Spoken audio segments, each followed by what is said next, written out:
आप सभी साथियों को मेरा नमस्कार। आज के इस बैठक में उपस्थित हमारे प्रदेश के प्रभारी श्री ऋतुराज गोविंद झा जी, हमारे प्रदेश अध्यक्ष भाई सुरजीत सिंह ठाकुर जी, हमारे प्रदेश सचिव भाई राकेश जी, हमारे लोकसभा अध्यक्ष, जिला अध्यक्ष, हमारी केंद्रीय टीम के तमाम साथी और आप सभी साथियों को मेरा नमस्कार। आज जिला मंडी के कार्यकर्ता संवाद सम्मेलन में आप सब लोग इस जिला के तमाम जो मौजूद लोग हैं, हमारे पुराने साथी हैं, मजबूत साथी हैं, जो वैचारिक साथी हैं, इन तमाम विपरीत परिस्थितियों के बाद आप लोग आज यहाँ पहुँचे हैं। मुझे लगता है कि ये काबिल तारीफ है, ये जज्बा है और ये आम आदमी पार्टी है। एक बार सब लोगों के लिए जोरदार तालियां होनी चाहिए।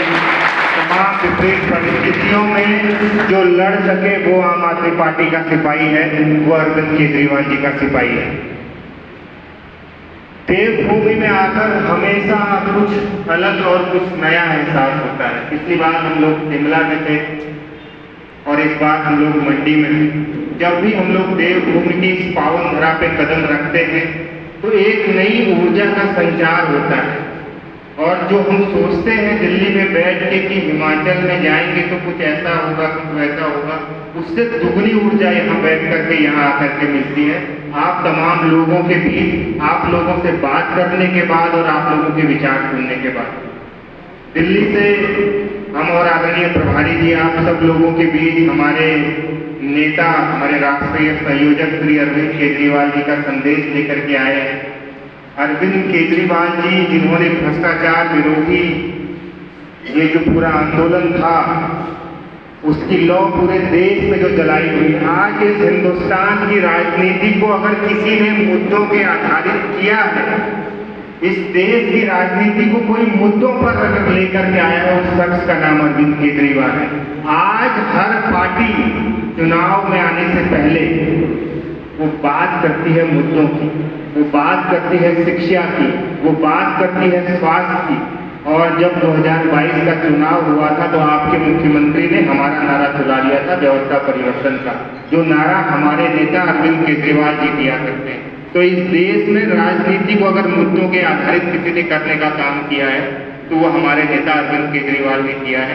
और युवाओं को और जितने भी लोग जो इस मेन स्ट्रीम पॉलिटिक्स से बिल्कुल परे थे, उनको राजनीति की तरफ लाने का अगर किसी ने काम किया है, मुझे लगता है कि यहाँ बैठे हम तमाम लोगों में से शायद ही किसी का जो है राजनीतिक पृष्ठभूमि रही होगी। लेकिन आज वो लोग हैं, क्योंकि हम लोग समाज में एक जो परिवर्तन की बात करते हैं, हम उस पर चलने की जो बात करते हैं, इसलिए हम सब लोग जो है आज इस पार्टी में हैं।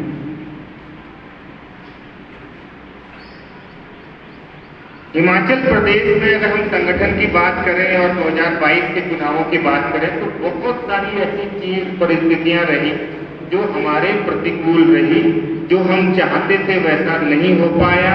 पार्टी संगठन खड़ा हुआ, कमजोर हुआ और धीरे धीरे धीरे करके लोग जो है वो जो विचारधारा से जुड़े हुए लोग थे वो घर बैठे गए।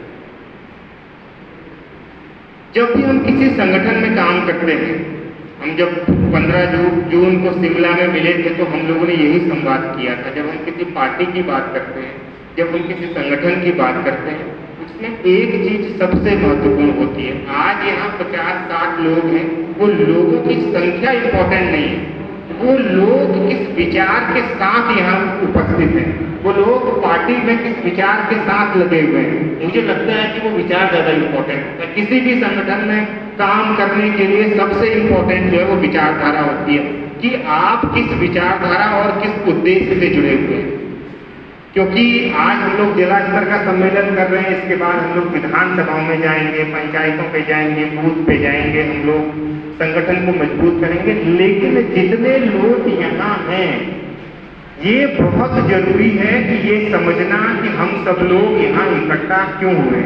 हम सिर्फ एक गैदरिंग करने के लिए, 4-6 झंडे लगाने के लिए, कुछ माइक पे बोलने के लिए या यहाँ पे एकत्रित होकर के एक सम्मेलन करने के लिए मात्र इकट्ठा नहीं है। अगर मंडी जिला के आज 50 लोग, 70 लोग, 80 लोग इस हॉल के अंदर मौजूद हैं तो वो 70-80 लोग वो लोग हैं जो विचारधारा से लैस है, जो आम आदमी पार्टी की विचारधारा से लैस है। तो सबसे पहले जब हमारे लीडर, हमारे नेता अरविंद केजरीवाल, तमाम लोग जब पार्टी विचारधारा की बात करते हैं, मुझे लगता है कि कई बार अगर आप दिल्ली नहीं भी आ सकते हैं तो आज सोशल मीडिया और मीडिया का जमाना है, तो हमें समझना होगा कि पार्टी क्या है और पार्टी की विचारधारा क्या है। क्योंकि पार्टी और उसकी विचारधारा को समझे बगैर अगर हम किसी संगठन से जुड़ते हैं और आप ग्राउंड पे जाते हैं और कोई व्यक्ति आपसे सवाल पूछता है और आप उसका जवाब नहीं दे पाते हैं, वो व्यक्ति तो आपसे कभी नहीं जुड़ेगा। जिसके सवाल का जवाब आप नहीं दे पाएंगे वो आपसे जुड़ेगा नहीं। वो ऊपरी मन से आपको हाँ हाँ बोल देगा, लेकिन उससे ज्यादा जो है झटका आप लोगों को लगेगा, क्योंकि आप लोग भी संतुष्ट नहीं हो पाएंगे कि यार इसने पूछा कि आप किस विचारधारा से जुड़े हैं और हम उस विचारधारा का जवाब भी नहीं दे पाए। हम इस पार्टी में किस उद्देश्य से जुड़े हैं, हम उसका जवाब ही नहीं दे पाए। क्या जो राजनीति पूरे प्रदेश में चल रही है, क्या उसी राजनीति का हिस्सा है, क्या उसी के लिए हम जुड़े हैं? अगर हम उसके लिए जुड़े हैं तो फिर हम अल्टरनेटिव तो हम नहीं है, हम एक वैकल्पिक राजनीति तो नहीं है। तो जब तक आप उसको